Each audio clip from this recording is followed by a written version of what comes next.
冇錯啊，唔係球員喺賽前先要熱身備戰嘅。嗱，球迷喺賽前咧都要做好嘅準備功夫。先由入場講起啦。球賽當地下晝6點先開始，但係好多球迷一早就已經嚟到球場，急不及待要入場做準備啦。球場閘口喺賽事開始前嘅3個鐘啦，就會開放俾球迷入場。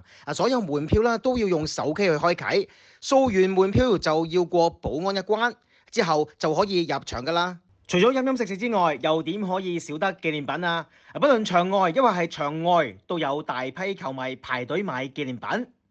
當然有件德國球衣啦。講翻球迷嘅備戰情況先。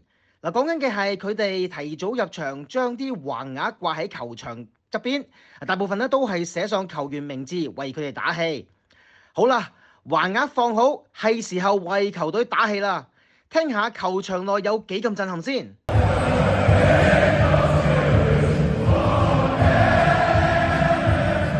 最終賽果係西班牙加時以2-1擊敗德國，西班牙以全勝嘅姿態晉級4強，而8強止步嘅德國球迷啦就要扁嘴返屋企啦。新時代電視記者歐憲章喺德國嘅報導。